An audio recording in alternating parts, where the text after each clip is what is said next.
Cancer Treatment Centers of America, and BTC.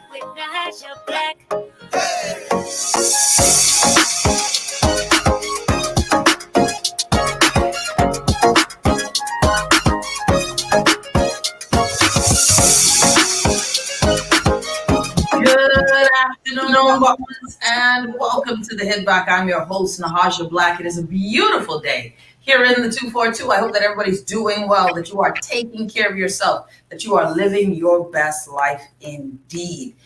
We are doing well today. Yesterday, we had a fiery show. It has done its own service. We had the top of the show, Wayne Monroe, QC. He was discussing for us why the Progressive Liberal Party believes that there will be an early election. Then we had Fane Thompson briefly on the show yesterday. He did not give us any sort of information on what, well, he did on my good friend Clint's show, but yesterday on the show here declared sub judice for something that apparently is not even in court, but we digress. And then we had the leader of the Democratic National Alliance, Orinthia Kumalafe, speaking out against that. And really coming strong and hard against Mr. Thompson, Boykin Smith, all of those. Today, the DNA are running with it. The leader of the DNA has set the record straight. I thought that was fascinating stuff. Anyways, today we continue. The pandemic is still a real thing. COVID-19 is still a real thing. And folks are dying. People are sick. It is more contagious. We don't know if the variant is in country officially, but we do know that it's pretty bad out there. So I want everybody to be careful, to be safe. Someone said she lied. Definitely, I tell you, I would have loved if Fane Thompson and Boykin had done what they had agreed to do and said their side of the story, but they decided against it. And so we only got one side. Well, they said their side on Clint's show, but definitely yesterday it would have been good if they laid down what they needed to say, and that would have been something else. Someone said I had a pathological liar on the show. That's a whole other story. Listen, I would have loved to have had the real dust up, right? But it is what it is. Fandos didn't want to speak, and so we got one side. It is what it is at this point. But I got joining me now. Always a pleasure to have him. We are in some interesting political times, y'all. Interesting political times. And what the challenge is with being in these interesting political times is now things are shifting. Now we're going to see the movements. We're going to see what were issues before will become issues all the way, right? So it's going to be fascinating this political season. And the question of when will the bell toll is going to be another interesting topic. And actually it is what it is leading to a get out to vote campaign. So we can even argue that all of this discussion about if there's an early election has led to an early get out to vote. Because I was told Cable Beach registration space out west here people were lined up. I knew Grand Bahama was lined up. Fascinating things. And yes, there are audio tapes from that DNA debacle. And I do believe there was a fight. It wasn't no scuffle. I do believe she and Fane did get, punch up a smidgen. And that young Mr. Boykin did lose his phone in the wall. I do believe all of those things. But I wasn't there. It would have been great. But nonetheless, I have joining me now Speaker of the House, the one and only Mr. Halson Moultrie, who has proven that he has had enough with the status quo. Speaker Moultrie has proven that he is a man who stands on his own 2 feet. He is unafraid. He is willing to do things that I will tell you, the past from Loretta Butler doing her coup, and the Dissident 7 or 8 to even now, fantastic stuff. I'm telling you, today I've learned so much about our parliamentary process. And I like when folks, buck heads with the status quo. And I think the speaker has done a lot in that in recent months. You guys who've been a part of the show know that we featured Halson Moultrie in many segments, and he wasn't on it. So without further ado, I want to welcome the illustrious Speaker of the House, the one and only, the Honorable Mr. Halson Moultrie. Speaker Moultrie, how are you? I'm just great. Good afternoon. It's a pleasure to be with you, as usual. It's a pleasure to have you on, Speaker Moultrie. I tell you, man, I really have you as one of my favorite guests because you always come on and you hold no punches and you stand up. You stand up for what you believe. And I think it's interesting how time and these 5 years, and I want to ask you that today on the show, these 4 years, before we get into the parliamentary, the parliamentary commission or the voters commission, before we get into that, before we get into what you think of the early elections, I want to ask you this question, just in terms of your political experience and growth in the past 4 years. What have you learned in these past 4 years about yourself and then yourself as a member of parliament and speaker?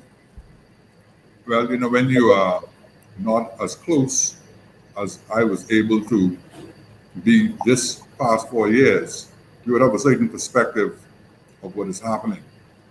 But as the Speaker of the House, I was able to experience firsthand the deficiencies in our system.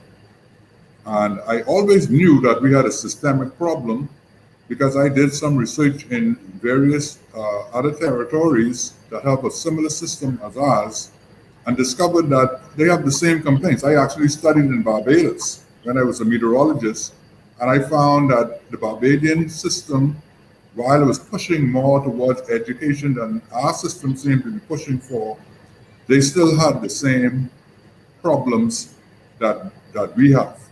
And the major problem that we have is that our leaders have inherited a system that they have bastardized. They don't function according to the conventions of the system. And personalities supersede the system. And that has been the difficulty in most of the third world countries that adopted the Westminster model from Great Britain. So the Prime Minister has almost unlimited powers, and he's the person who has the majority in the House. He's the person who selects the majority of the Senate. He's the person that would select his cabinet, and he's the person who can dissolve the parliament. And we're seeing the nightmarish results now of having one person who can determine when the parliament is prorogued, when the parliament is dissolved, when would there be an election date. To me, it is just absolutely ridiculous that we are where we are at this time in our history, despite all the promises that were given to us that these systems would be changed to increase greater participation and deepen our democracy. So I have determined that I was always an advocate for change and for a deeper democracy. Sometimes there was always resistance to change because those persons who are in power are the beneficiaries of the system that exists. So naturally they would resist the change. But I'm satisfied that one person can initiate the change. Just like Jesus came as one person and saved the world, one person, through one person's determination, things can change. We saw it with Dr. Martin Luther King in the United States, and I believe that we have several Bahamians now at this time in our history who are determined to cause this system to change and to cause the parliament to function as it should, and for the Bahamian people to be able to participate, and for the Bahamian people to become first in our nation, as opposed to just being the beneficiaries of commercial charity, because that is where we are now. We are always looking for someone else to come in to invest, to create some situation for Bahamians to be able to get a job. And I think it's time for us to move in the direction where we become the producers, where we become the exporters, and where like my former pastor would always say, where we move from the mission fields and we ourselves become missionaries. That is what I believe we need to be working towards at this stage in our development. Speaker Halson Moultrie, Member of Parliament for Nassau Village, joining us on the show here. Independent speaker now, Speaker Moultrie. All right, well, Speaker Moultrie, and even with what you've mentioned and you've said is that you believe that one person. And during this time, do you believe that you have done, or do you believe that you have done things that have created that indelible effect, that people will remember that you were here? Do you believe that you have done things that has created change in your tenure? If elections were called tomorrow or today, as was predicted, but do you believe that you've set precedents, that you've done things that have begun that change process? I believe that I have initiated at least an educational process. Everywhere I go, I'm told that they've learned so much since the system has been challenged. And that is the way you learn, when you challenge the status quo. If you comply and you fall in line, usually you won't get to discover certain things. For example, everybody felt that the Prime Minister can just evict a speaker if the speaker determines that he's no longer supporting the party with which he was elected. And they discovered that constitutionally, the speaker is more protected by the Constitution than even the Prime Minister himself. And the British established that system because the speaker is the voice of the Parliament, and the Parliament is the principal institution in every country that works under the Westminster model. But we have a parliamentary democracy, but it has degenerated into an executive aristocracy. Everybody believes that the Prime Minister begins all and ends all, but it isn't that way. And we have allowed the system to be bastardized to the point where the Prime Minister is appointing these huge cabinets so that the Parliament is made a rubber stamp. The Prime Ministers in the 80s took away all the control from the Speaker of the House of Assembly, all of the financial control, all of the administrative control, and all of that comes now out of the Cabinet Office. And so the Parliament has lost its constitutional mandate to scrutinize, to supervise, and to hold the executive branch accountable and to make sure the executive branch is answerable to the Parliament. But we saw what happened just recently. The Prime Minister sent the Parliament into a recess for more than 90 days. Just basically silence the institution where the people are represented. And in the process, he intends to call a general election during the recess. Do you believe it was done to silence you? Speaker Moultrie, do you believe it was done to silence you? Part and parcel. It was done to silence the Speaker. It was done to silence any opposing voice. It was done so that they would not be held accountable for their stewardship over the past 4 years going into the period of a general election. And I consider that an abuse of the process, because there must be something wrong if you want to shroud everything in secrecy. So we are at a point now. We are at a point now, I believe, in our history where I'm beginning to see more young people interested now in making a decision in this election, which is a good thing. One good thing came about the prognosis or the forecast, prediction, whatever you want to call it, for the House to be dissolved today, is we saw an outpouring of young people lining up and waiting in the sun for hours to register to vote. To me, that is an excellent indication that the young people really they're sick and tired of what exists, and they want to be able to participate. And so they want to they wanted to register to make sure that they were not disenfranchised by not knowing when this election event will be called and when the House would be dissolved, because after the House is dissolved, anyone registering after that point will not be able to participate in the election. So we are at a stage now where young people are interested.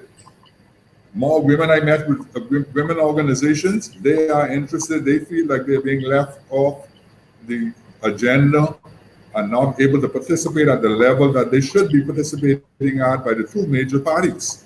So we are finding that the young people don't want to have anything to do with the two major parties. The women are disgruntled and dissatisfied with the two major parties.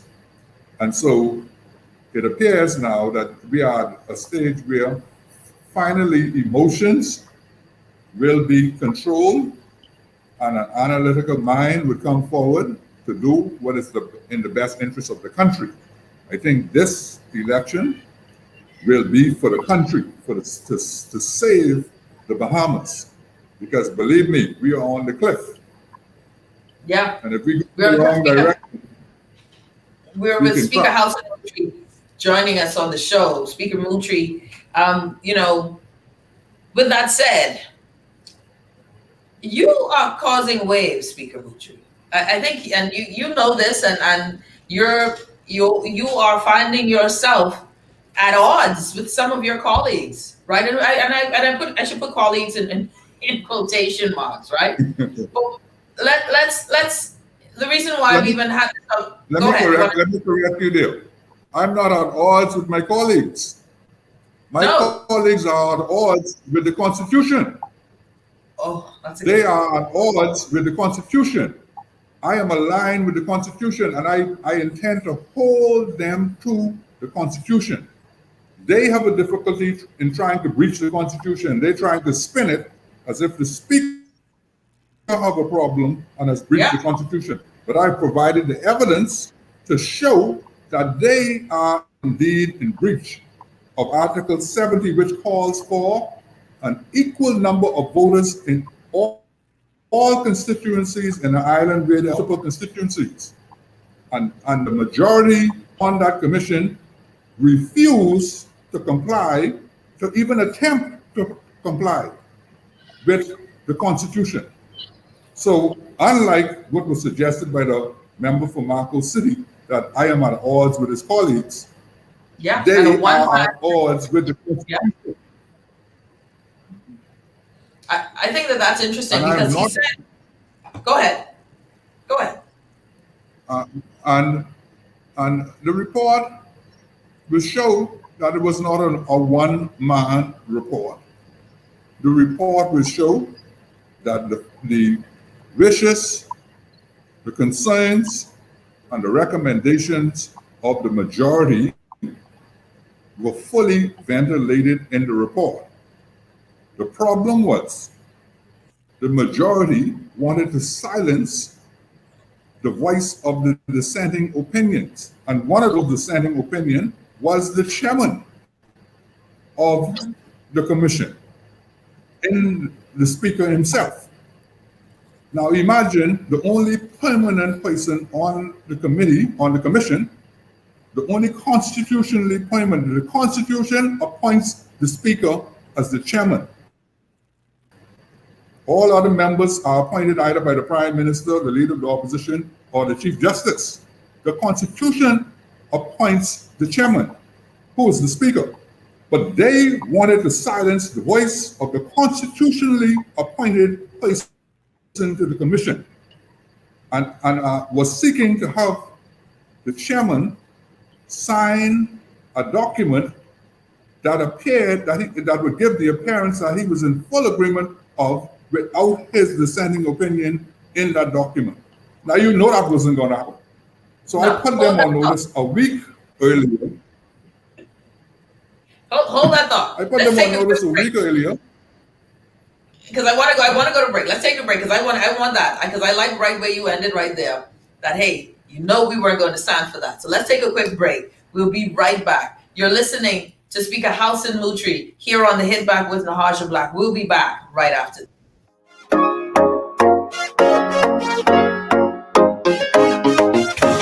an elevated mobile experience with BTC, giving you unlimited talk for the best conversations, unlimited data for all your online fun, and unlimited roaming to stay connected while overseas. For just $50 per line. Unlock unlimited mobile talk, data, and roaming when you sign up for BTC Superfast Fiber Internet with speed starting at 100 megabits per second. Enjoy more great savings and value. Upgrade or sign up today. Visit any BTC store or btcbahamas.com. Conditions apply. When I got prostate cancer, my family didn't know if I was going to live at Cancer Treatment Centers of America.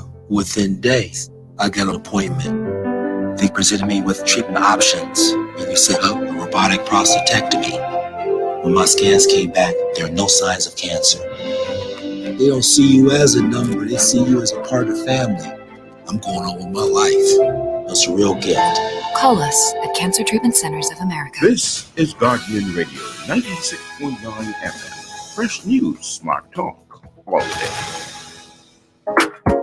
It's the hit back with the hash of black. It's the hit back with the hash of black. It's the hit back with the hash of black. It's the hit back with the hash of black.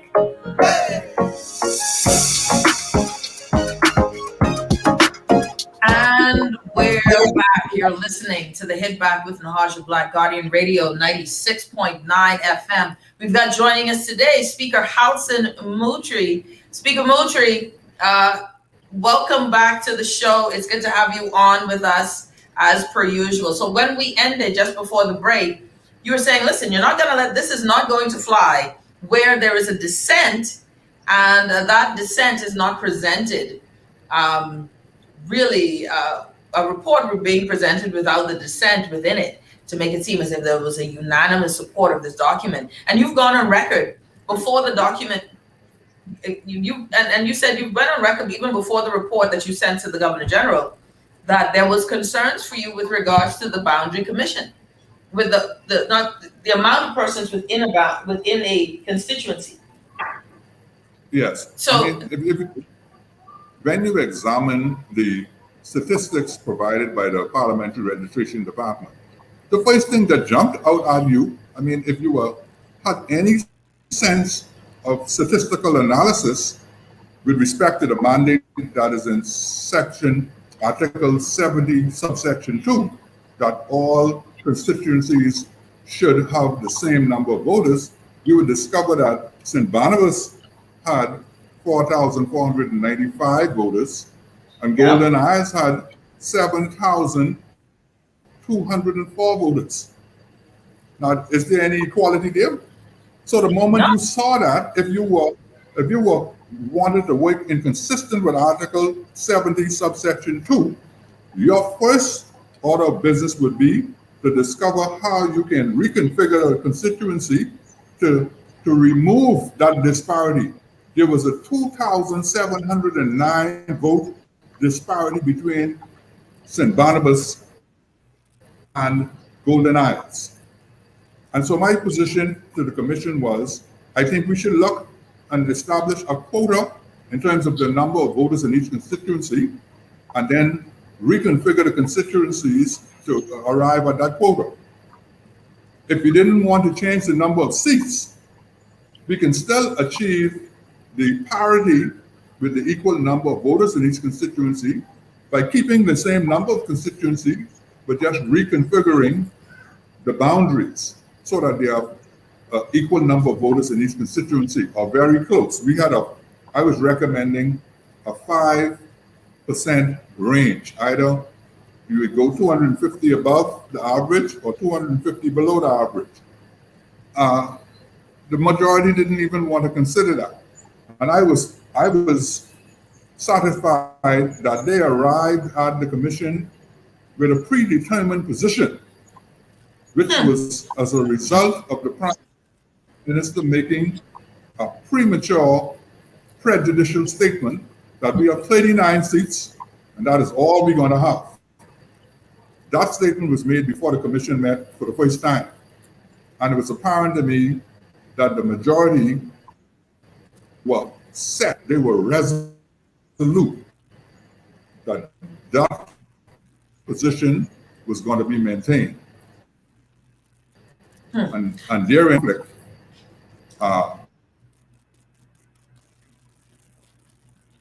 Speaker Moultrie, are you still there with me? All right, we had some technical issues with Speaker Moultrie. Hopefully we get him back. but they were not at odds with me. They were at odds with the. There you go. We lost you for a second. Yeah, we lost you for a second. Right. So let me ask you then. Let me ask you before you move on to that, because I think that's a great point there. Or not a great point, but just an interesting point that you noted. That listen, you felt as if when walking into this meeting, it seemed as if there was a standard. There was already a mandate that was given. We only have 39 seats. We cannot adjust. Do you believe that this would have been a challenge if we didn't have the displaced citizens from Dorian? Would this have been a challenge? Do you believe that has affected how the numbers have amassed or changed? The demographics have changed. And was that not taken into account? Well, therein lies several challenges that we were faced with.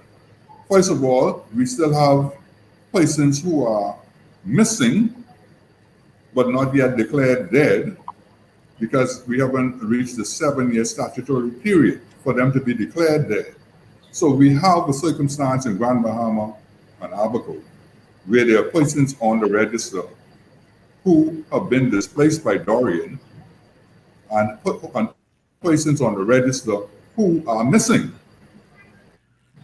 completely missing, haven't been seen or heard of since Dorian. But we cannot remove them off the register because they are not yet declared dead.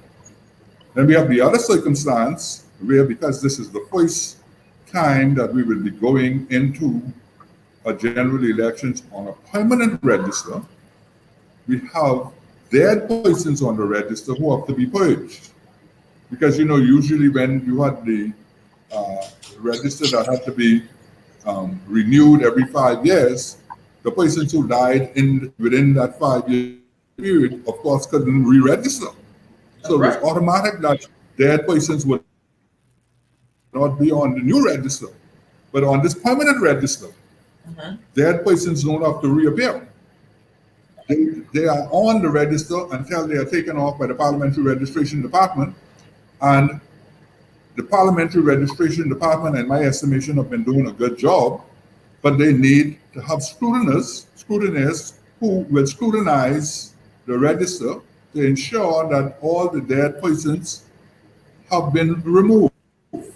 Now, the opposition had filed a complaint that they had discovered that there were hundreds of dead persons still on the register, and that was up to about 3 to 4 weeks ago. The member for the exhumers on Ragged Island had that concern.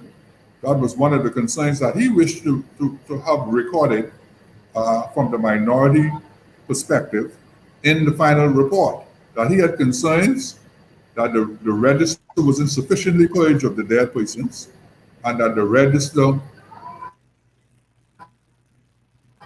there were persons on the register who were not yet declared dead, who were missing, and there were also persons who were displaced and who now may be living in other constituencies, but are still registered in Abaco and Grand Bahama. Does this We affect had those initial concerns, and I'm not satisfied that they have been sufficiently resolved. So in other ways, we have persons on the register who may be ineligible. Pardon? No, that's what I was getting to. Go ahead. We have persons on the register who may be disenfranchised because they have not transferred. Because really, if they were not ordinarily resident in the constituency of in Grand Bahama or in Abaco for the past 6 months, and they have been displaced by Dorian from September 2019, they should really not be eligible to vote in Grand Bahama or in Abaco if they no longer live there for almost 2 years. And in extreme cases, we have situations where the premises of some voters have been destroyed and have not been rebuilt. And so we have a circumstance where persons will be almost reintroducing the property vote if you permit them to vote where they used to live.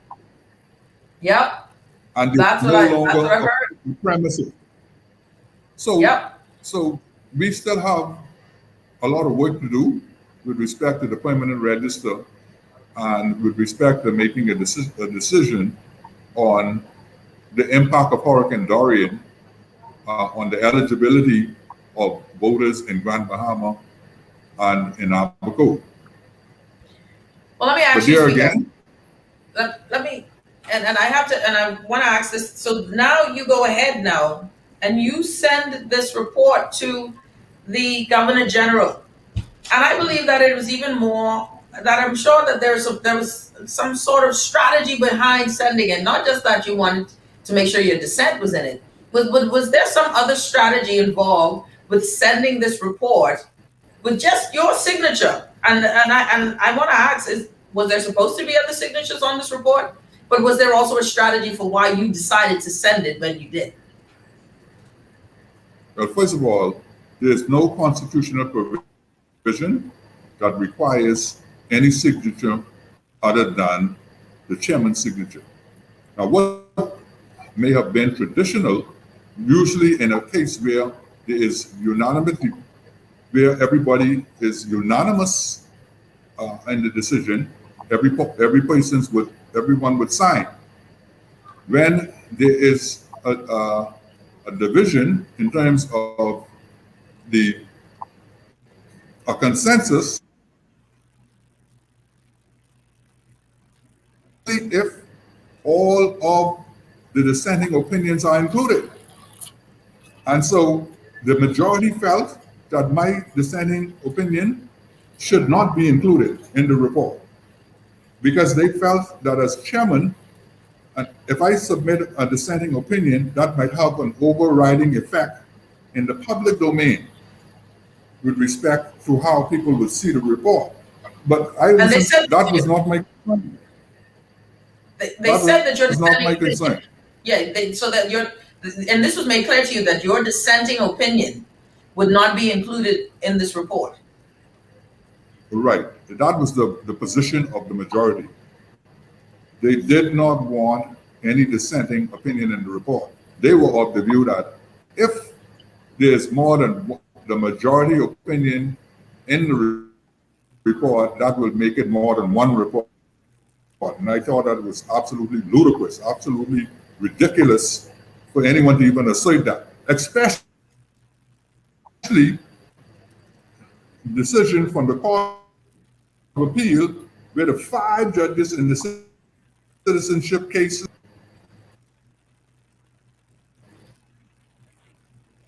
the 2 dissenting judges were included, as well as the majority decision of Justice John Isaacs and Justice Roy Jones and Queen Scott were included in the judgment.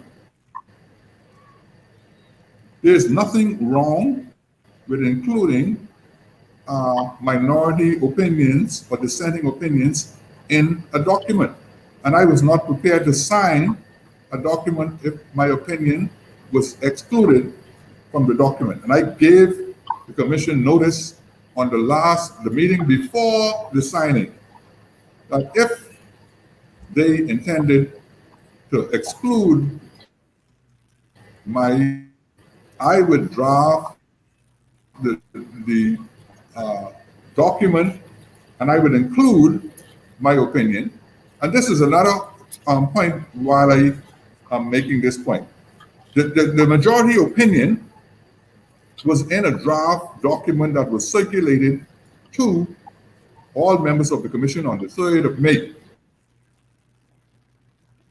commission had that document. Mm-hmm. The Learning Justice, The who's draft on the commission to provide legal advice to the commission, vetted the draft, and she made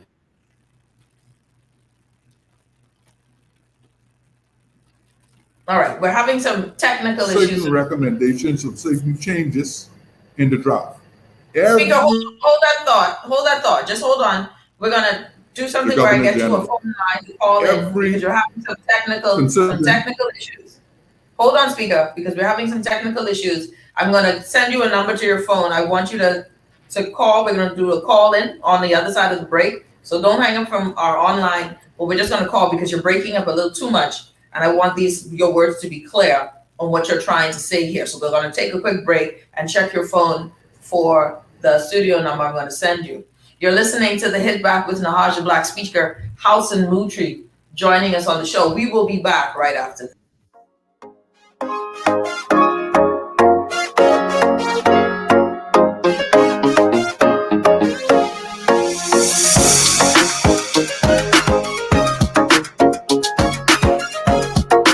Enjoy an elevated mobile experience with BTC, giving you unlimited talk for the best conversations, unlimited data for all your online fun, and unlimited roaming to stay connected while overseas. For just $50 per line. Unlock unlimited mobile talk, data, and roaming when you sign up for BTC Superfast Fiber Internet with speed starting at 100 megabits per second. Enjoy more great savings and value. Upgrade or sign up today. Visit any BTC store or btcbahamas.com. Conditions apply. When I got prostate cancer, my family didn't know if I was going to live at Cancer Treatment Centers of America. Within days, I got an appointment. They presented me with treatment options, and they set up a robotic prostatectomy. When my scans came back, there are no signs of cancer. They don't see you as a number, they see you as a part of the family. I'm going on with my life. It's a real gift. Call us at Cancer Treatment Centers of America. This is Guardian Radio 96.9 FM. Fresh news, smart talk, all day. It's the Hit Back with Nahaja Black. It's the Hit Back with Nahaja Black. It's the Hit Back with Nahaja Black. It's the Hit Back with Nahaja Black.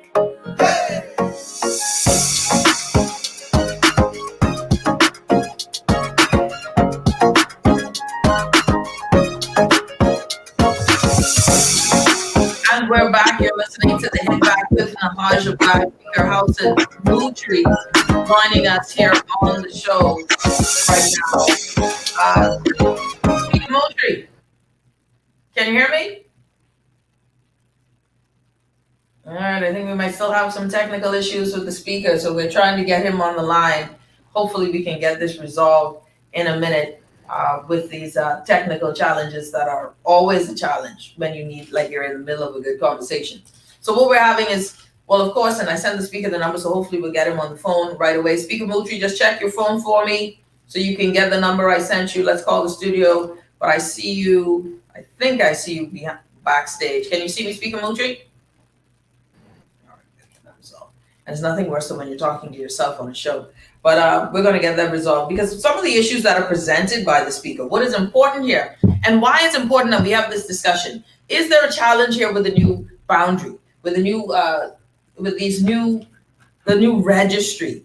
And that is where the concerns lie. And again, if the speaker is I see him in the backstage, speaker, because of your internet issues, check your cell phone for me. I sent you the number for the studio to give my producer a call so that we can do it that way as well. So make sure you just give our producer a call, check your cell phone, Speaker Moultrie, so that we can get that resolved and we can move on to that next segment. So check your cell phone there so we can get that call and we get you back on air. So some of the challenges that are faced with this registry, some of the challenges that are faced and that has been called to account, and why I believe that the speaker is doing a service, even though we may not agree. Some may not agree with the service. And I think the strong words presented by Marco City were interesting from the panel. We're learning more about the constitutional play of this thing. Why is it important for the registry to be this permanent registry to be vetted. This is something that has permanent in front of its name. This is something that is new, that is different. This is something that we're talking about voters' rights. This is something that in a time when many of us are concerned about trusting this administration, and you're wondering if benevolence is really, or these things that are said to be in our best interest, that is moving us forward. Even when we talk about the budget and the new ledgering of the budget, how does that, do we feel as if things have become more transparent with the budget? A lot of people are questioning, is this move by the government some sort of underhanded play in voting? Those are real concerns. And I think that it is important to have the dissenting voices. Now, the question is, and I want to ask the speaker that when he gets back online, and I know I'm waiting on my producer to cue me. All right, excellent. So my producer is going to cue me and we can get that. I think we have the speaker back on the air with us. Speaker Moultrie. Natasha Black. It's the hit back. We got it on there. With Natasha Black. All right, and we're back. Speaker Moultrie, are you online? Dorian, are you there? I can hear you on my cell phone. Okay, good. And I can see you online. So we're all good. I think everything is perfect now. I think everything is good now. All right. So let's go from here. Yeah, I think it'll work fine. So let's go from here now. Tell me a bit of your move, your decision to sign, your decision to send this forward. Was it a strategy?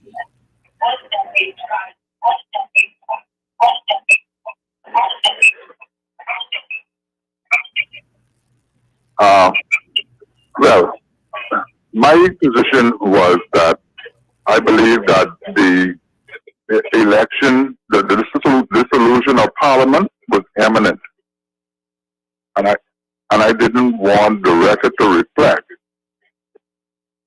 that the first permanent register, under the first permanent register, the constituency commission failed to make a report. So do you feel as if at this point that we are looking at, because you mentioned that the elections are imminent, you even went as far as to give us today as the day when we would have these elections, elections will be called, the House prorogued, etc. Obviously that didn't happen today because I think you may have called it too early. It's not over yet. You think it still happened?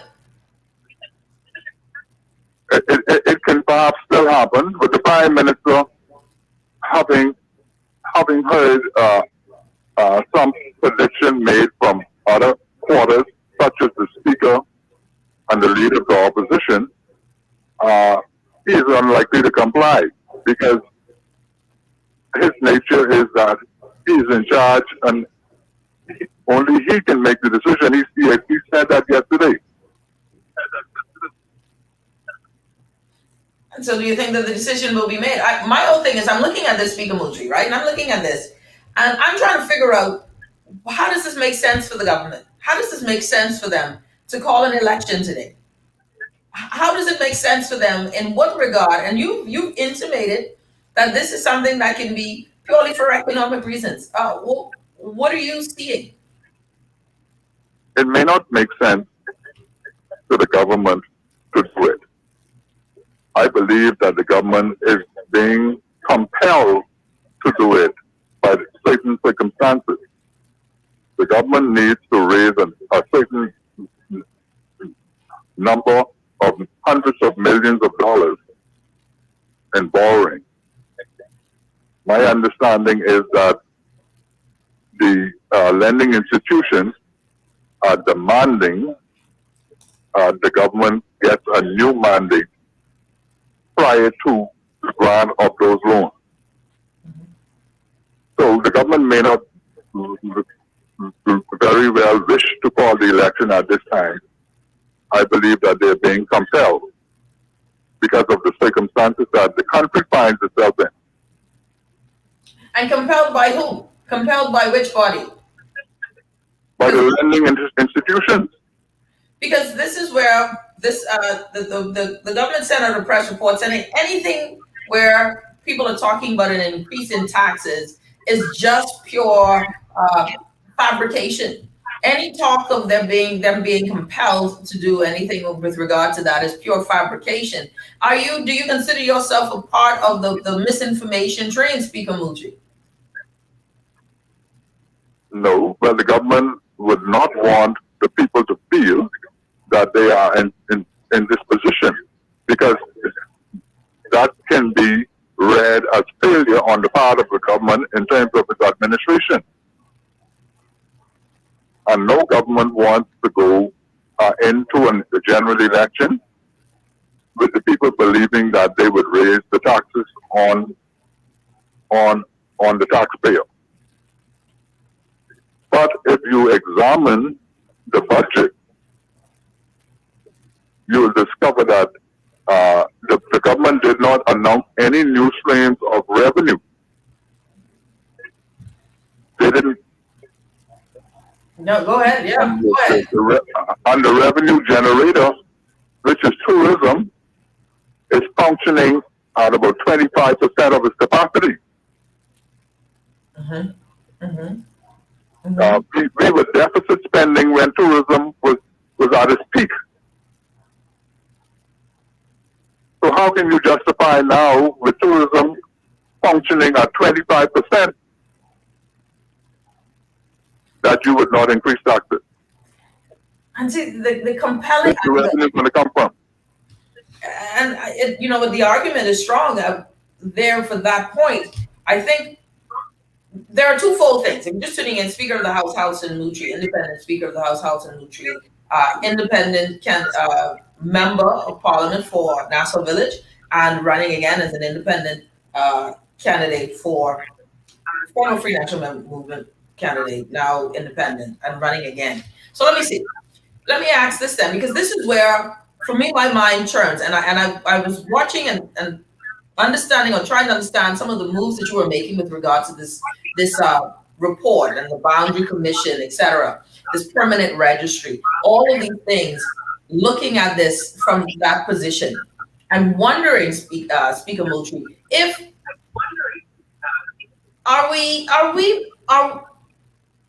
if we're looking at an eminent movement to vote, to get out the vote, that there will be an election around the corner.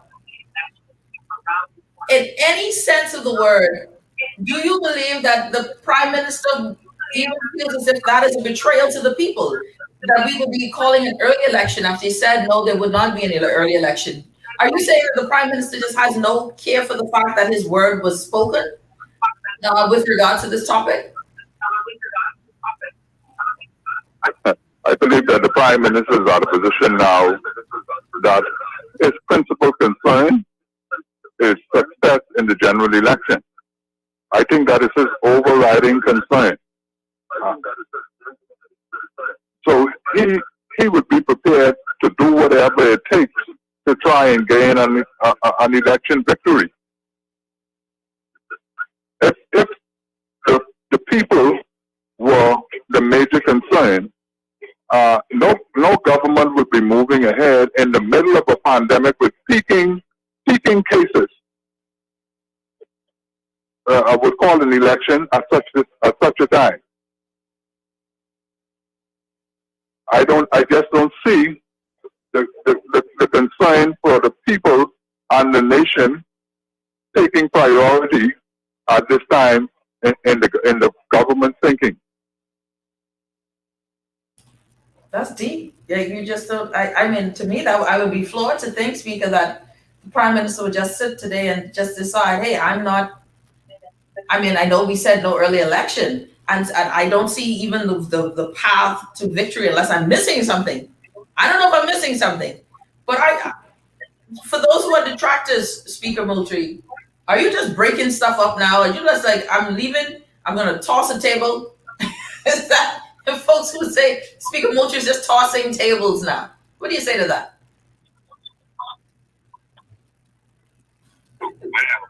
I've always been a person, even when I was not elected to Parliament, sticking to cause change for the betterment of the country and for the national development of the sorry. country. I want you to you have to take the phone off the speaker because we're getting feedback, so you got to put it to your ear there. Yeah, go right ahead. I don't have it on speaker, mind you. Oh, okay. But, go ahead. But what I was saying basically is that I believe I've set a foundation in Nassau Village that I would like to complete the building of. There is my theme, arise and build. The foundation has been laid, and so I'm in this election in Nassau Village to win it. I'm in it to win it. I'm not running to split any votes, and I do not have any deal with the opposition. I believe that I should challenge the seat as an independent candidate, and I believe that I can win the seat as an independent candidate because the people have seen the sincerity of my cause. And they know that they need the difference, they need the improvement in this country. The people in Nassau Village know that I've done more in 4 years that was done in 30 years. I live in the constituency, I can tell you. And I did that with very little help from the government. The Prime Minister pulled the support of his ministers the moment he discovered he couldn't control me. And so I had to use the capital grant for any initiative that we did in Nassau Village. I still have a lot of stuff on the drawing board that was passed on to the government ministries and was promised for the people of Nassau Village. And the government has not done anything for the people of Nassau Village. Speaker Halson Moultrie, when we come back, we'll wrap up with Speaker Moultrie when we come back. I want to ask a few other questions with regard to his position now, looking at the landscape, the possibility of new election, a nearing election date. The call was today, and he strongly believes that it's still possible. What would this mean for us if he looks at the registry? And Speaker, that's what I want to know. Looking at the registry that is going on today, right? That if the registry that exists continues into the future, looking at it, do you believe that there are some voting discrepancies that can occur with the registry as it is today? Hold that thought. You're listening to the Hit Back with Nahaja Black, Guardian Radio 96.9 FM. We'll be back.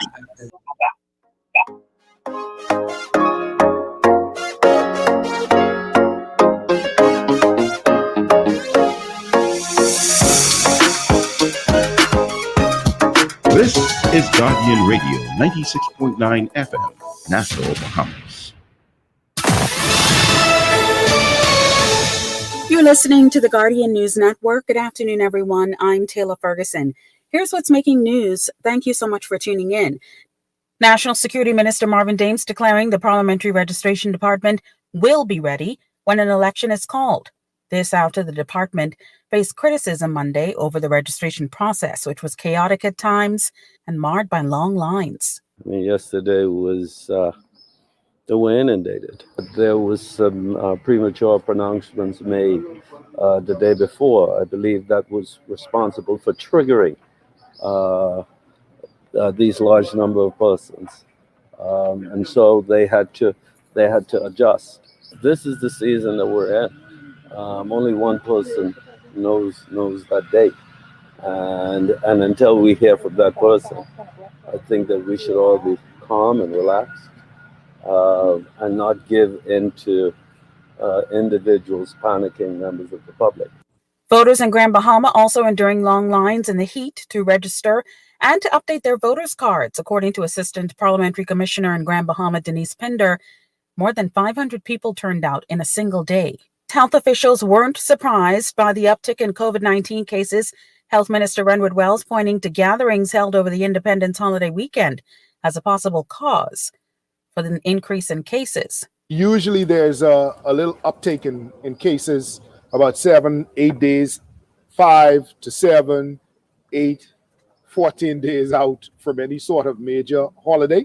We've just come through the entire weekend of Independence. And so folks would have gotten together in groups on beaches, in their homes, celebrating our independence. And obviously, we would have expected, given the fact that we've had positive cases in the country, that there would have been an uptick. Leader of the Democratic National Alliance, Orinthia Komolafe, says the Prime Minister has shown disrespect to his political colleagues by keeping everyone in the dark about the next election. Komolafe telling our news team, despite the suspense, the party is ready for what it anticipates will be an historic election for the DNA. That's what's making news. I'm Taylor Ferguson. AP News is coming up next. Tired of banks forcing you to use technology to bank the way they want you to? Your convenience is important. So no matter what your banking needs, Commonwealth Bank's friendly staff are always available in branch for that personal one-on-one service. But when you choose technology, our online and mobile banking app offers you state-of-the-art functionality. The choice is yours. Commonwealth Bank. Bank the way you want.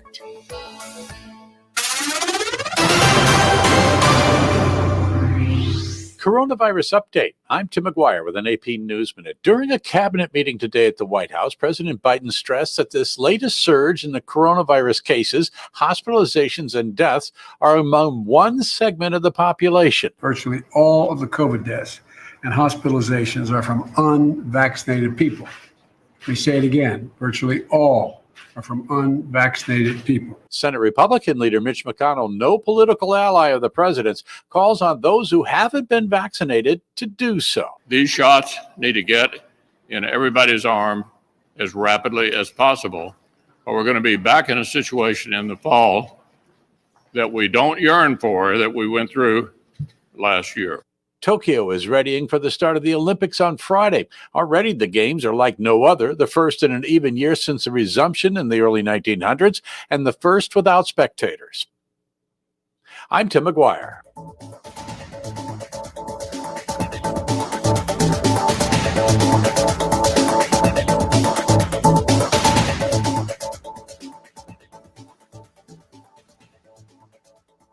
This is Guardian Radio, 96.9 FM. Fresh news, smart talk, all day.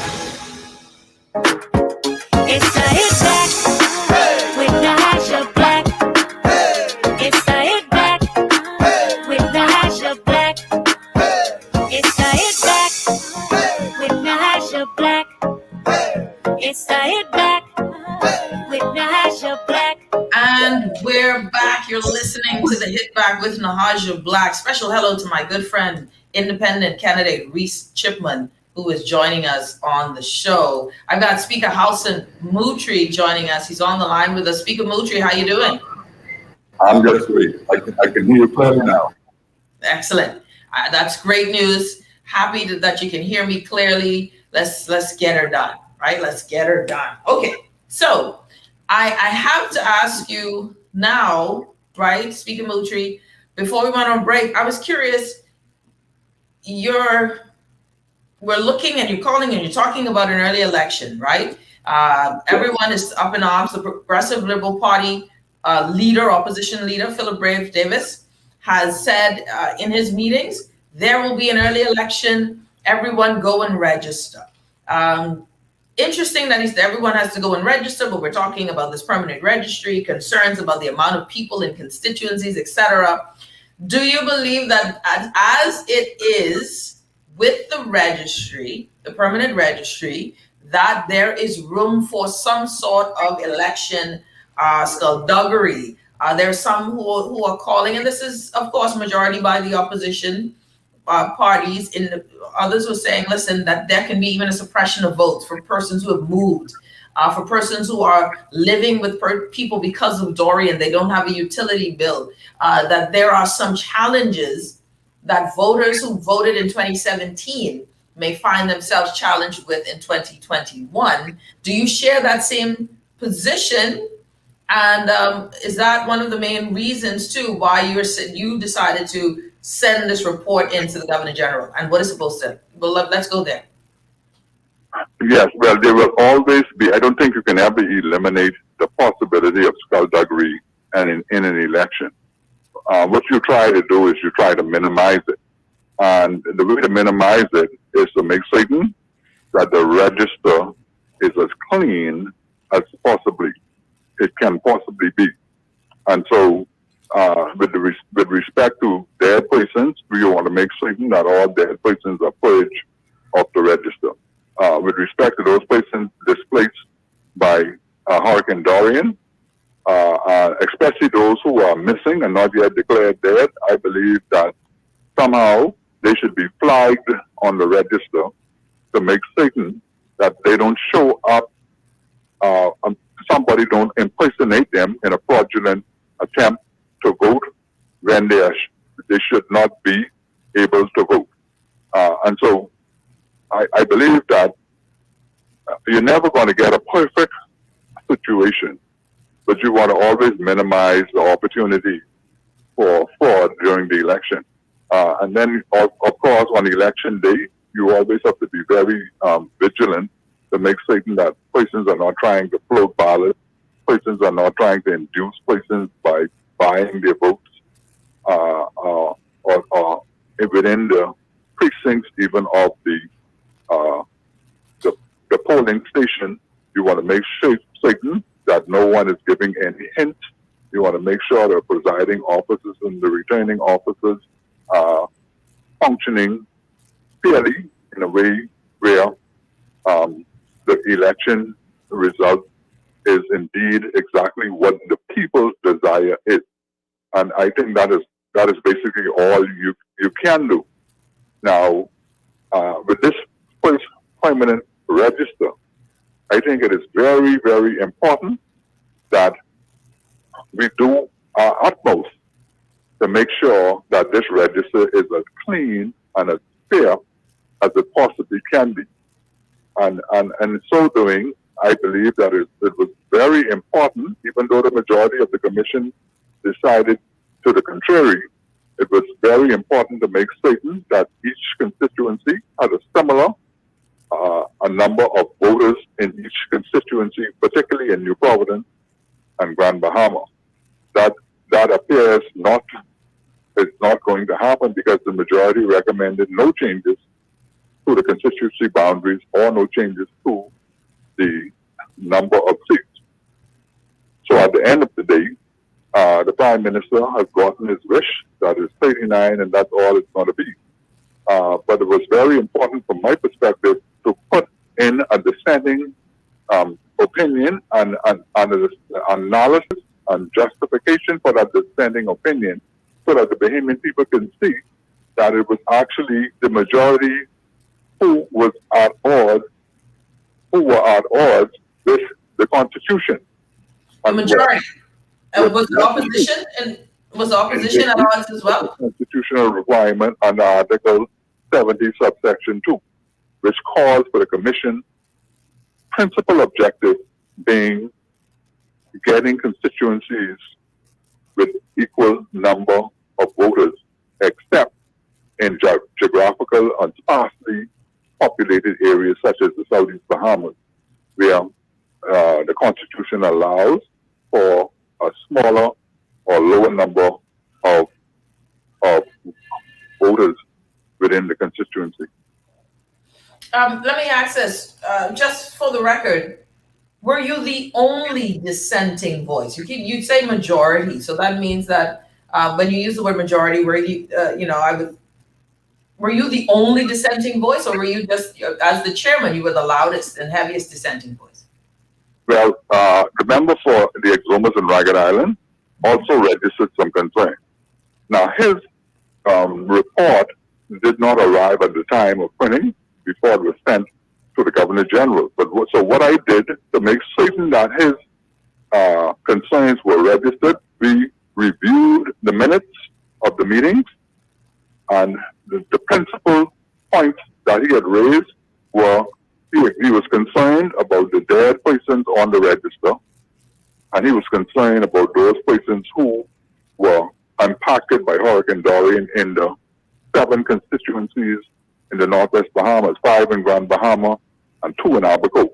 And his concerns in terms of his minority opinion was included in the report. So the report reflected the wishes of the majority, a call for no changes.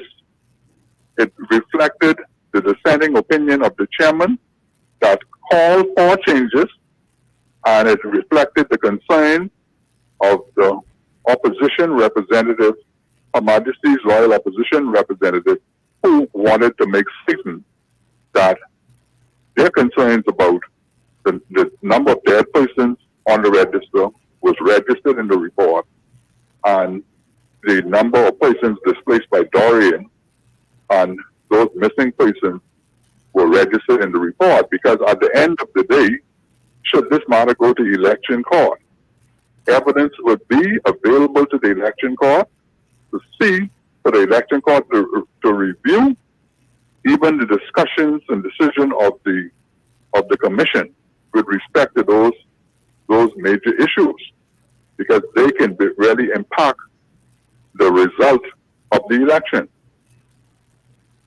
So we had an all-inclusive report. An all-inclusive report. It reflected the recommendations and views of the majority. It reflected the chairman's dissenting opinion, and it reflected the concerns of the member for the Exomas and Ragged Island. So then, why was his name on this contest of you submitting the report? And did you foresee that contest would come? I didn't get that. Can you repeat that? So why was the Chester Cooper's name was on that? And let me make sure I'm correct on this, but on that report itself, where they said, "Hey, listen, you went rogue," in essence. I think that they were surprised that I was prepared to live up to the commitment that I had made, that if they were not prepared to sign the report, I would sign it as the chairman and submit it to the Governor General. And what was also incorrect that the majority put out in their statement was that the speaker or the chairman called the meeting and there was no quorum at the meeting and so on. Nothing like that ever happened. What the chairman did was send out an invitation to the members of the commission to appear at the House of Assembly between the hours of 10 a.m. to 12 noon to sign the report. And I got only a response from the member for the Exomas and Ragged Island, who indicated that he was in his constituency and not in New Providence, but that he was prepared to sign the report once he was satisfied with the content. The other members of the commission didn't even give the courtesy of a response. Interesting. All right, so now we're here.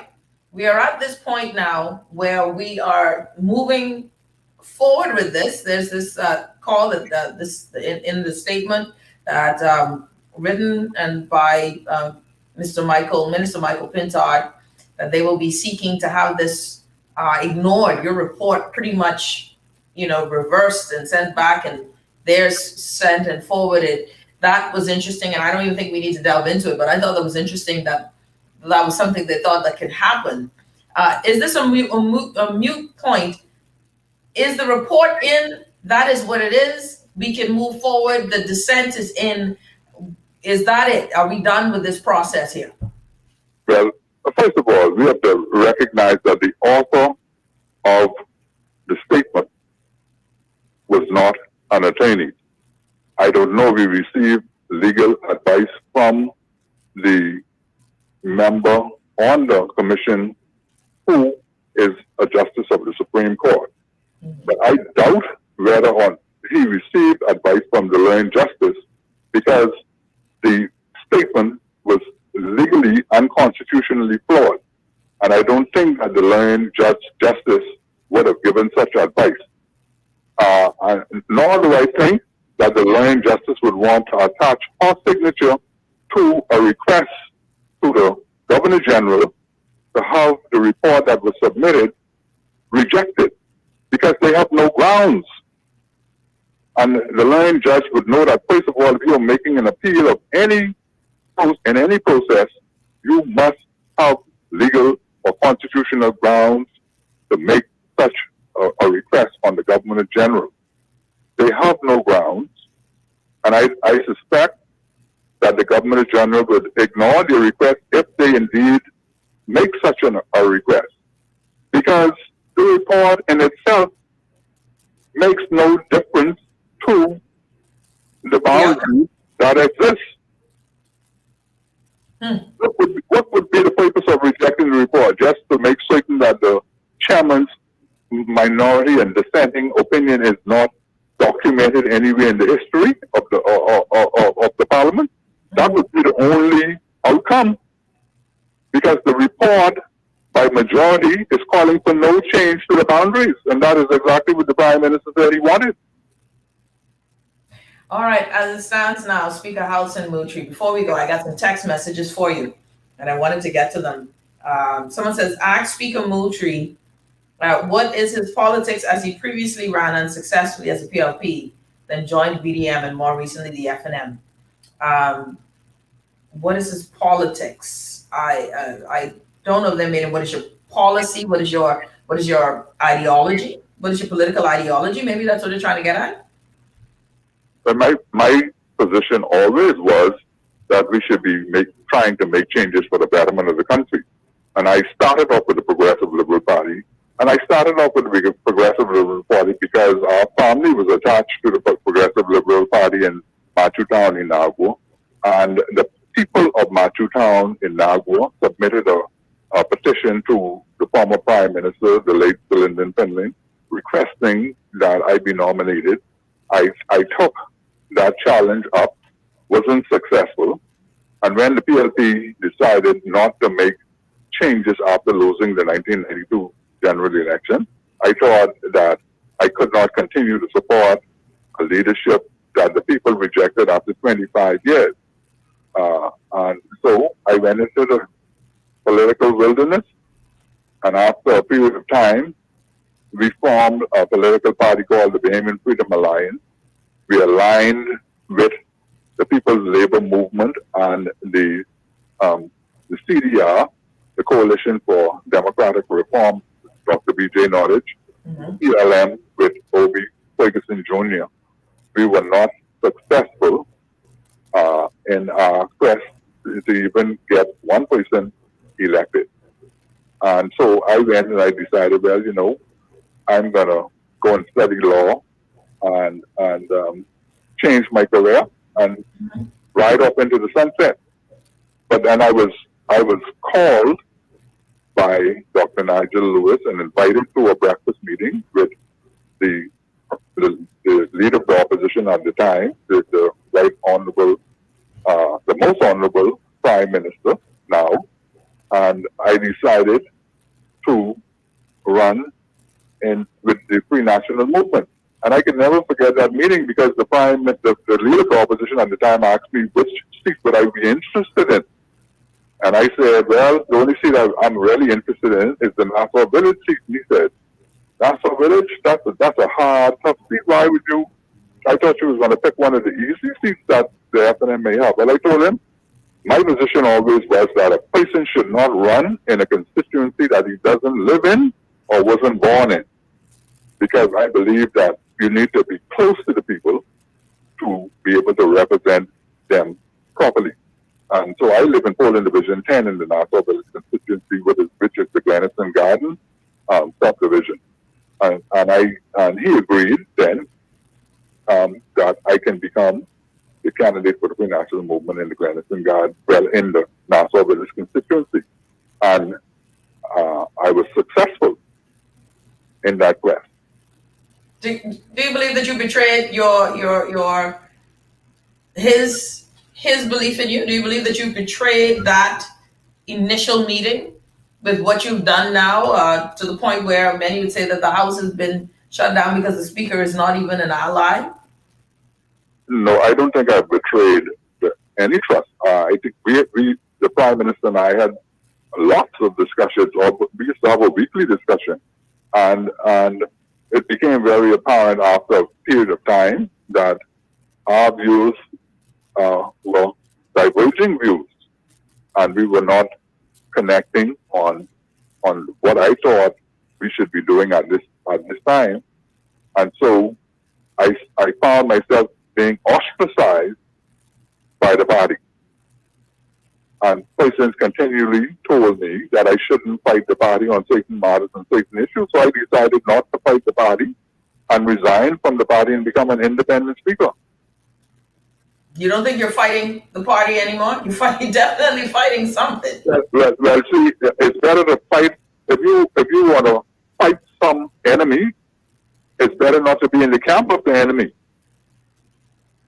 That's my position. If you want to make me an enemy, that's why I said from the chair, if you want to start a war, you can have a war.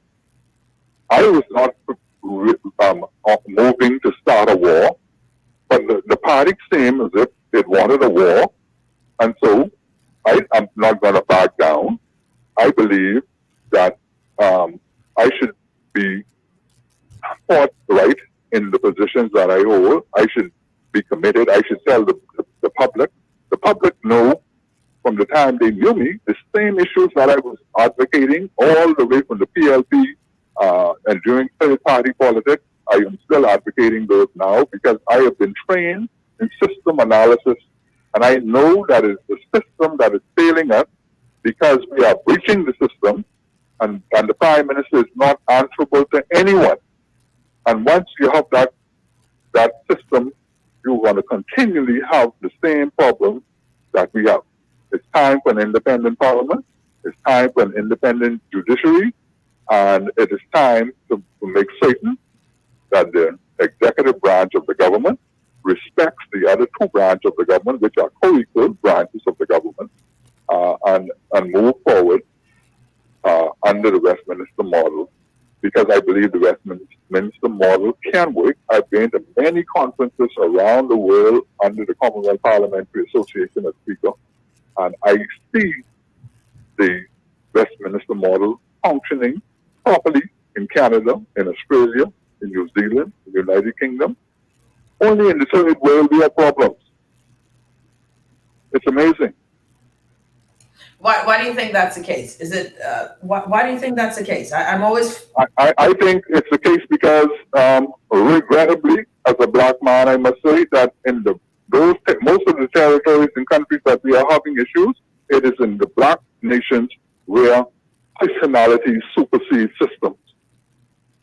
In the industrialized world,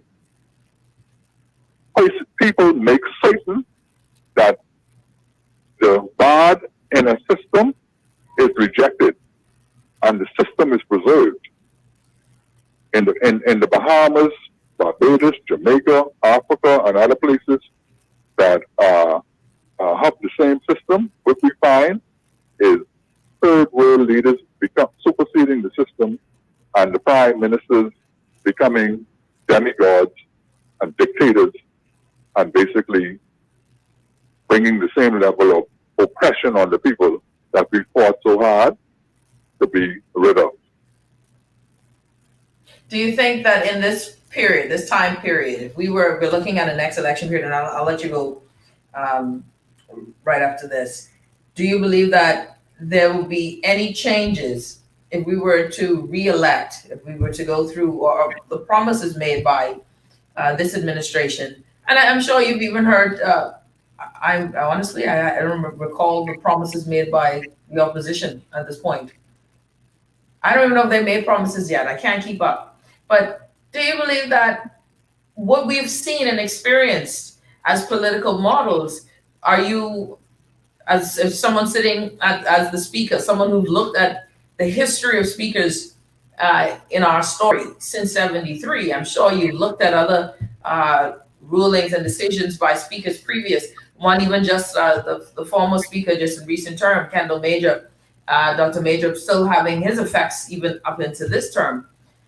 Do you believe that, or have confidence that we can, with what we have had, past and present, make significant changes? Well, I'll tell you, I'm excited and I'm motivated. I've been having several meetings with a number of organizations. I've had some meetings with the Young Generation Next organization, and I'm really motivated that they really are interested in the political process to the point where they want to see significant changes. And I believe that the people must initiate those changes for a better country.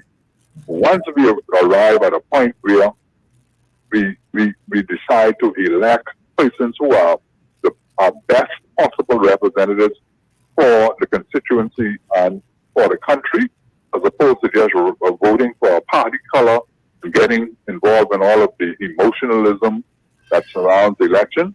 Once we become more analytical, more women get involved in the entire process, because as you know, the women think differently from the men. And God fixed it in a way where male and female should come together for the betterment of the family. And the family is the bedrock of any country. Once you begin to deviate from that basic fundamental concept, you have a major problem. So I believe we need more women to step forward and to get involved in the process. Once we get that balance between the young people involvement, women involvement, and of course the men, we will see a better outcome for the development of our country. And I'm excited about it because to be a part of it, even though I may be moving up the same zone, I'm excited that a lot of young people have caught the vision for a new Bahamas, not a PLP Bahamas or an FNM Bahamas, but a Bahamian Bahamas. And once that is achieved, I believe I would have achieved my objective and purpose. I'm convinced that like Nehemiah, the Lord put a burden on me to go out and to look at the city and the ruin of the institutions in the city and to help chart a course for the rebuilding of the city. I believe that is my purpose in life in the Bahamas, and I'm going to continue on that track course until I am no longer able to. Yeah. Speaker Halson Moultrie joining the show. Speaker Moultrie, thank you so much. I appreciate the time. It's definitely always interesting when we can dive into the context of what is being done when we talk about the Constitution and some of the moves that you're making as the independent speaker and the powers, the different things and structures that we're learning about our system of democracy. So special thanks to you, Speaker. I know that you are constantly, you're pushing buttons, my friend. You're pushing buttons, shaking walls, turning over tables, and you're not winning many friends over there. But I think you're winning support. You notice in the background that I'm in the Nassau Village constituency command center. Yeah. Command center. And I'm hoping that I push the right button in Nassau Village because I'm in it to win it. I want the people in Nassau Village to know that I'm in it to win it. I'm not in it to split it. I'm in it to win it. I love it, Speaker Halson Moultrie. Thank you so much, Speaker. I think we believe it. You're in it to win it. Nassau Village is going to be a fight, though. You better get your bogle on. You better learn how to dance. Get your dance on. Wow, yes, I'm able. Thank you, Speaker Moultrie, so much. Appreciate you. All right. It's been a pleasure. All right. You're listening to the Hit Back with Nahaja Black, Guardian Radio 96.9 FM. We will be back after this. Let's have some other discussions, y'all. I'm curious as to your thoughts on the boundaries, on the position of the speaker and what he's presenting. Do you believe that there was any challenges with the permanent registry? That we need to pay attention to this. Personally, anything that is said before me at this point, I'm questioning everything. I just don't trust nothing at this point. Call me skeptical. I mean, not nothing. Nothing is a stretch. But I'm skeptical. And when issues are raised, I listen to see if you're going to keep it, you're not going to keep it. That's the whole thing. Plus, folks, there's still so much sides of the story with this whole DNA thing, and I'm not going to prolong that because I don't think that, more drama than daytime soaps, but we'll talk on that also. And also, some concerns growing again.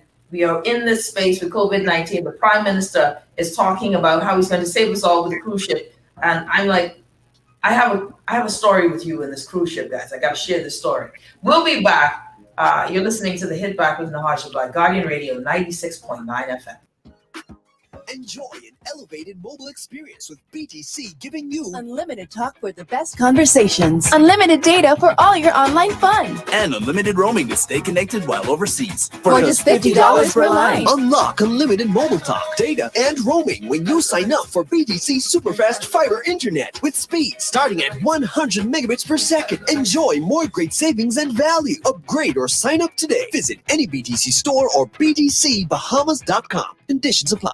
Rejuvenate, refresh, treat yourself. Immerse yourself in total comfort. Pamper yourself. After all, you're worth it. Relax. Rid yourself of all life's stresses. At Baja Retreat Anti-Aging Spa, you will find everything you need to enhance your body and spirit. Call today at 323-6711 and begin your journey to serenity at Baja Retreat Anti-Aging Spa. When I had got prostate cancer, my family didn't know if I was going to live at Cancer Treatment Centers of America. Within days, I got an appointment. They presented me with treatment options, and we set up a robotic prostatectomy. When my scans came back, there are no signs of cancer. They don't see you as a number, they see you as a part of the family. I'm going on with my life. That's a real gift. Call us at Cancer Treatment Centers of America. This is Guardian Radio 96.9 FM. Fresh news, smart talk, all day. It's the Hit Back with Nahaja Black. It's the Hit Back with Nahaja Black. It's the Hit Back with Nahaja Black. It's the Hit Back with Nahaja Black.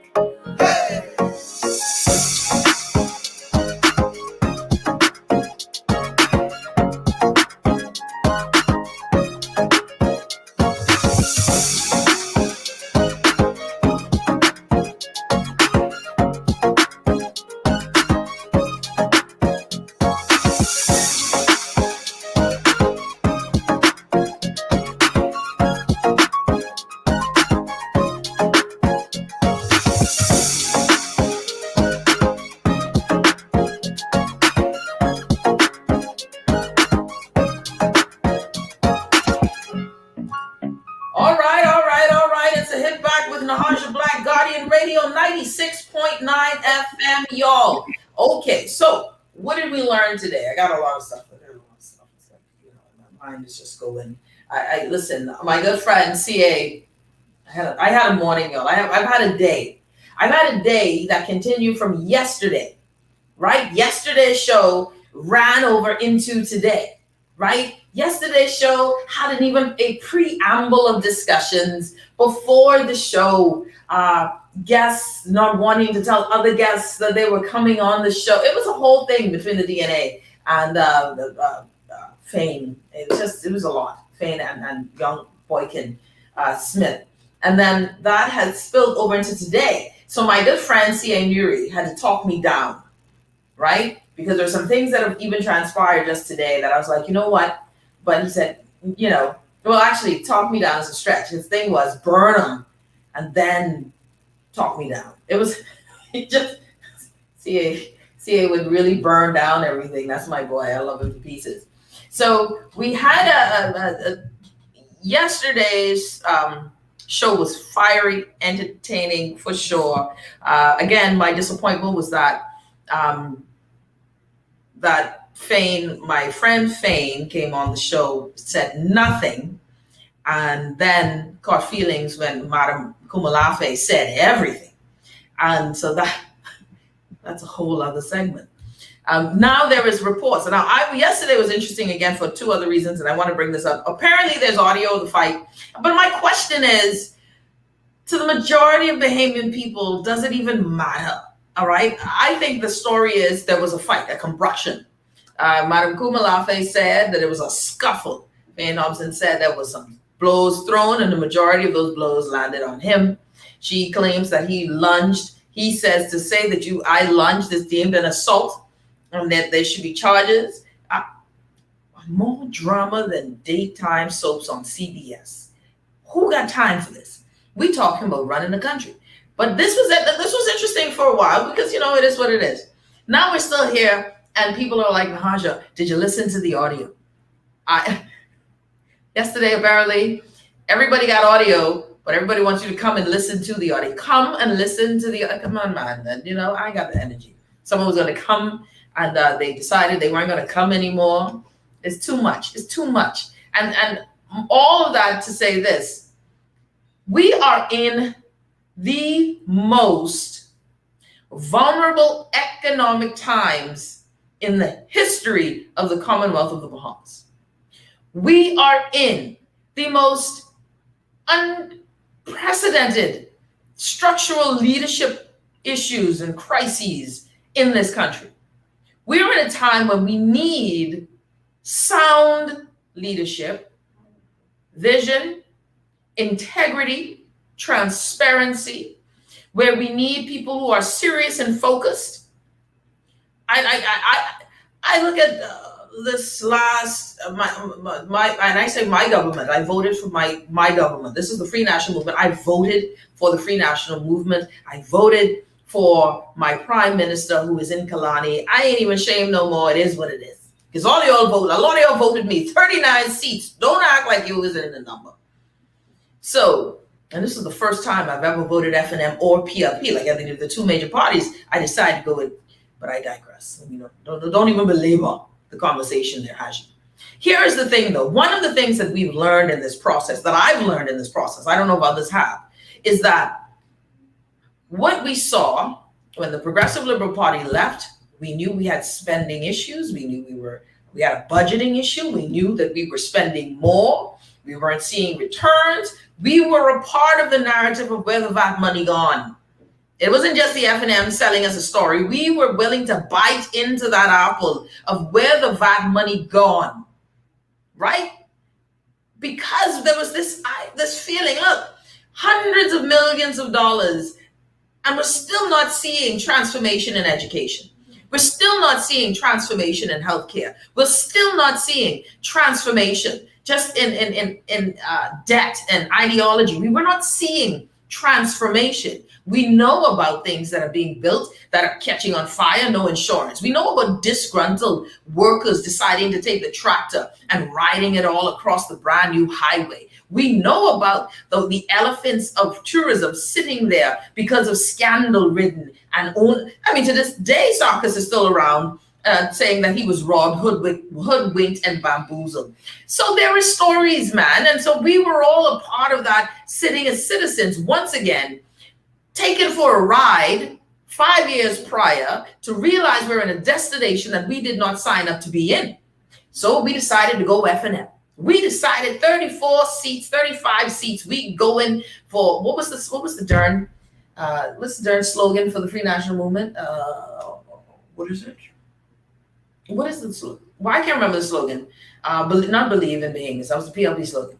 I know it's the people's time. Because again, it's gonna be the poor people's time this time. I ain't even there for that.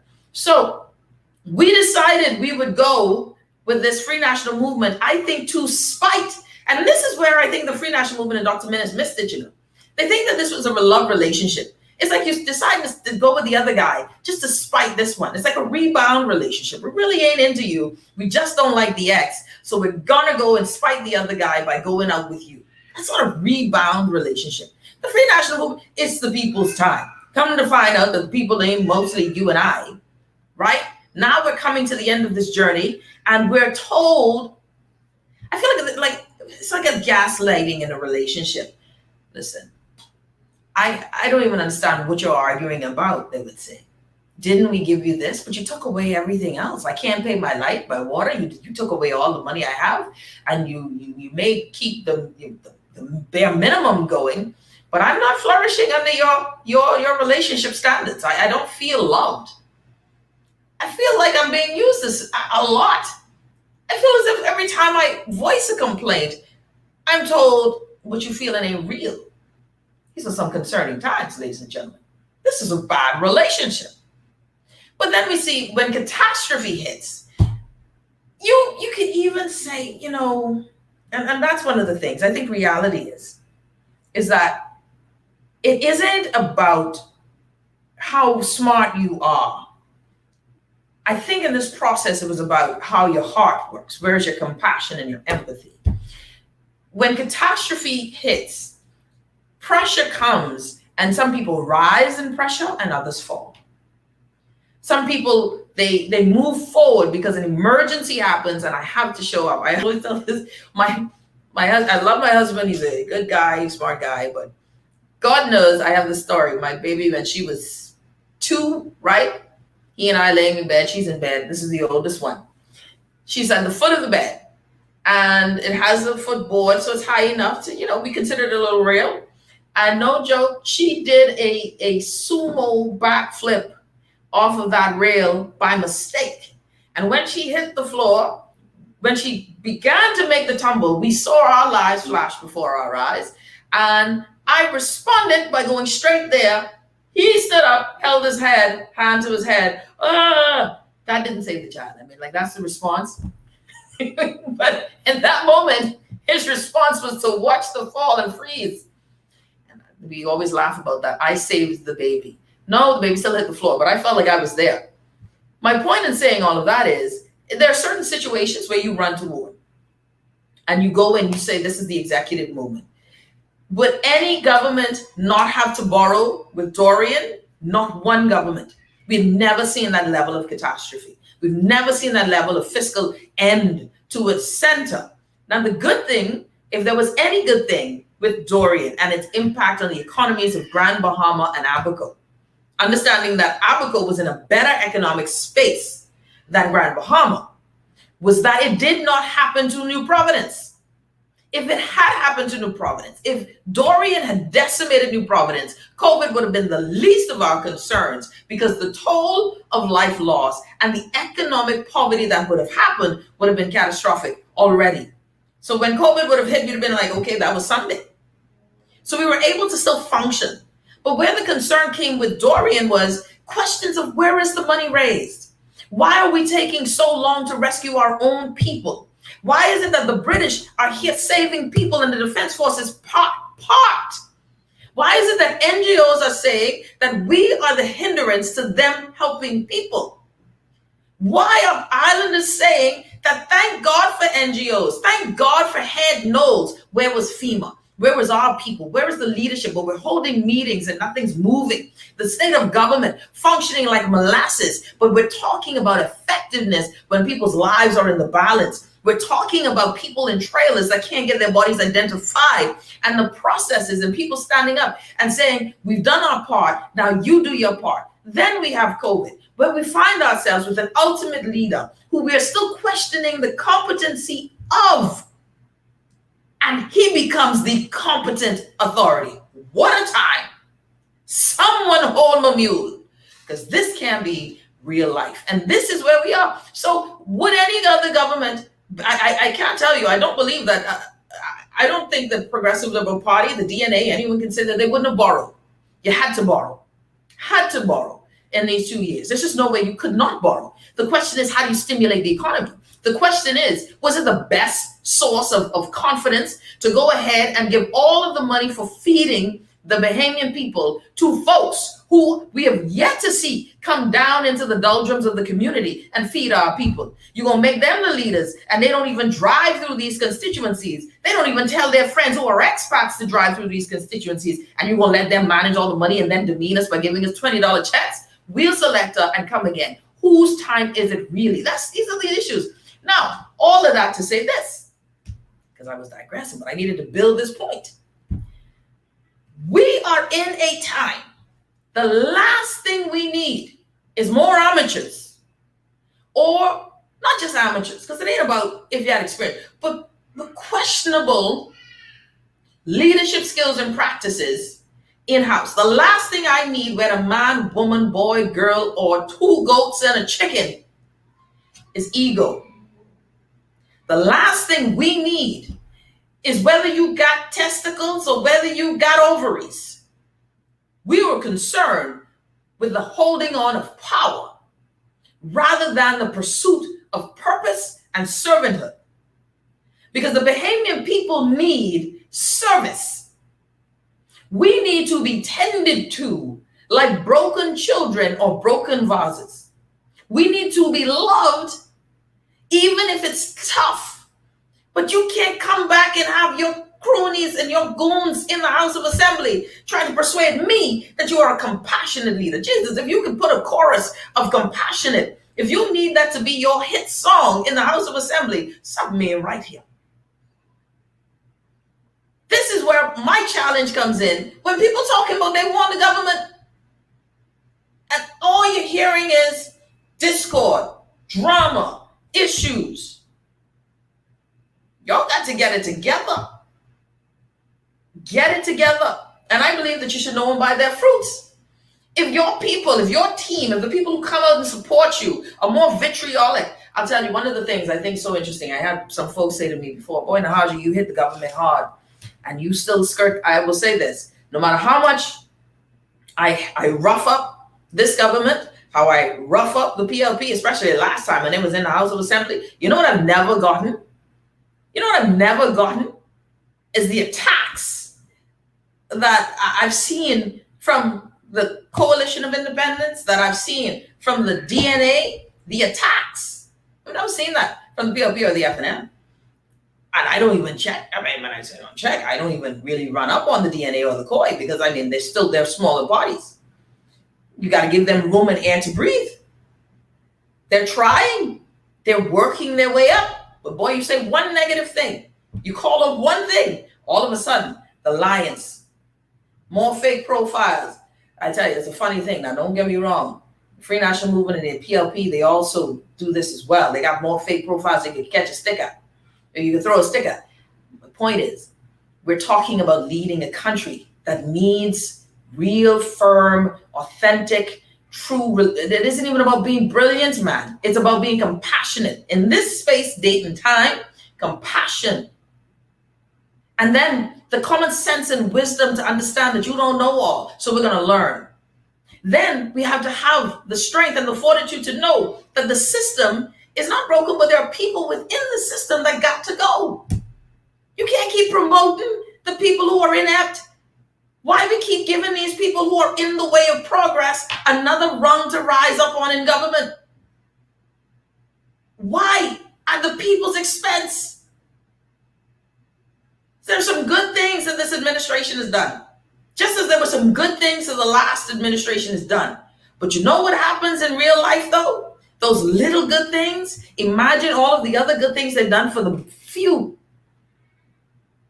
Whilst we're here fighting over the crumbs, the few are getting the whole pie, sitting at a different table. Deals are being brokered without us even knowing. And we're told to praise when the street lights get fixed. Praise when the roads get done. Praise when they put in water pipes for Long Island. Praise when they pay their bill to get Eleuthera water. What a time. And then when we talk about critical issues about moving forward with infrastructure, we're not interested in that. Critical issues. Man, I tell you, I believe that you have to change some things to get different results. So I believe that there must be independence in the House of Assembly. I believe that there must be third parties finding themselves with a victor and victory. But everybody got to prove everything to the people. This is not a time when you just give your heart away, you give your love away, you give your children's future away. This is not that season. Just because you're mad and you're vexed with the other, you got to be intentional. We all have to be intentional. And the question coming into, if this election is called early, and by the way, I want the bell rung. I am so exhausted. Ring the bell. It would benefit me greatly. Let's ring the bell. Let's get this done. Let us move forward. Let us as a people determine the next step. And if the next step is a bad step, at least we can agree that we did a stupid thing again. And we can move on and complain in those years about how dumb it was and pray to God for the contract to be done in 5 years. Pray to God that somebody decides they want to divorce early and ring the bell early and say, I want to be out of this government marriage. But the last thing we need at this point, or when we start and we decide, we must determine who do we want to be as a people and as citizenry. We have to determine what we're willing to stand up for. We have to change the discussion and the narrative. Going back and forth. Look here, I honestly, there were some things that I love election season for the entertainment. There's some entertaining processes. I mean, I think people say stuff, news comes out, audios will be leaked. All of that is great. All of that is great to keep us entertained. You know why we're entertained by those things? Because progress isn't happening really. And there's something I wanted to note too. We're talking and we're raving about tourism numbers, right? These tourism numbers are worth getting excited about. But they're also a mirage because we're talking about airline travel and they're coming in and we're seeing a lot more people coming in and heads and beds. All of this though, majority of this is due to home porting. Not the majority, but a good lion's share of that air traffic is because we're home porting with Crystal Serenity, because we're home porting with Royal Caribbean. But what have we done proactively, or what are we doing to ensure that we keep these bits of business going in? I don't know if y'all hear my baby crying in the background. Forgive me. That's a COVID baby. Just throwing that out there. I mean, it's so loud. So all of that is, are we keeping it going? Are we keeping it moving? What happens when the government opens up? When US opens up? What have we done to encourage these tourists, these cruise ships to continue home porting? You should have seen how Bimini's dock looked this past weekend. And the question now is, what is the numbers and what does that mean in math? What does that mean and what does that translate to with a growing economy? Is that something that we can connect to, hold on to? Because right now, this is just a mirage if we can't keep it.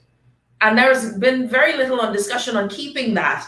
And how do we keep it? What sort of ways can we encourage rather than letting expats who own entryways or ports of call tendering locations to determine that they will not play with us, dance with us?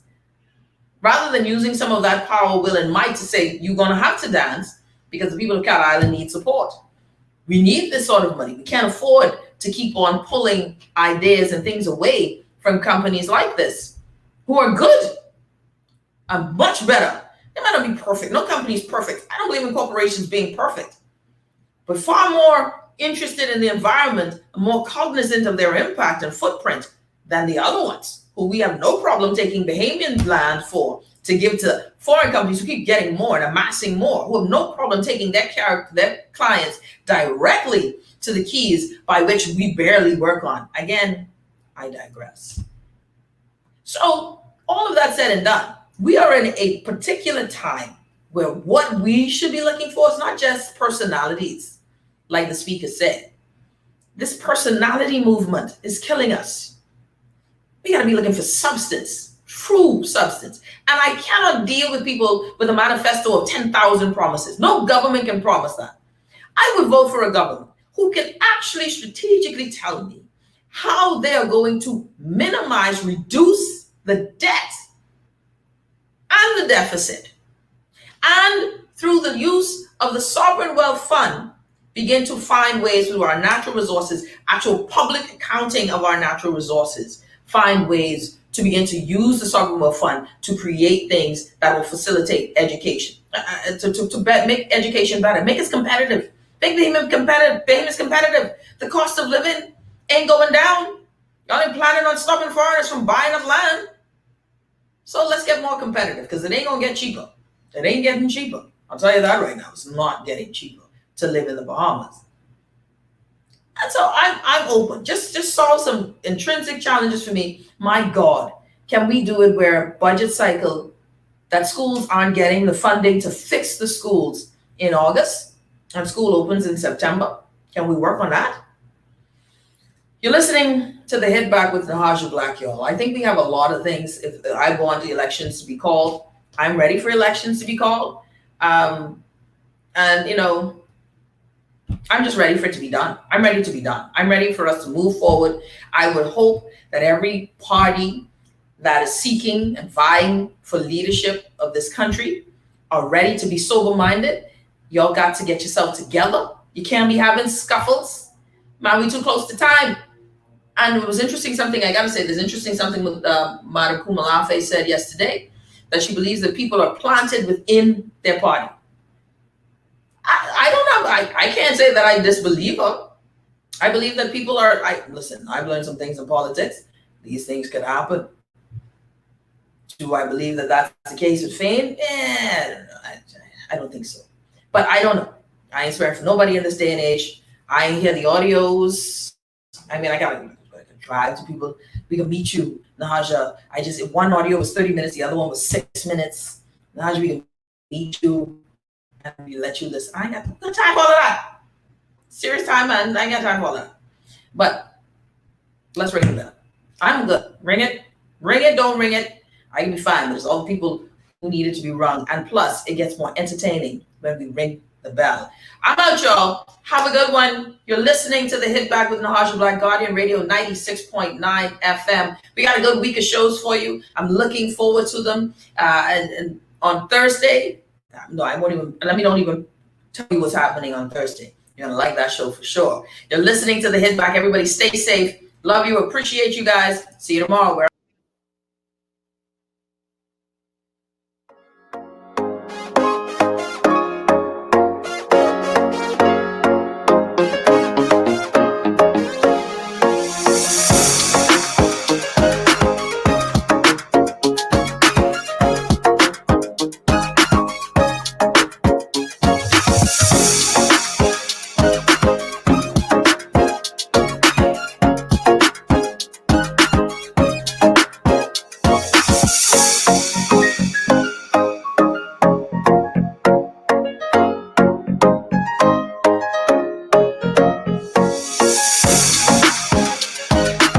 Hit Back with Nahaja Black is sponsored by the Cancer Treatment Centers of America and BTC.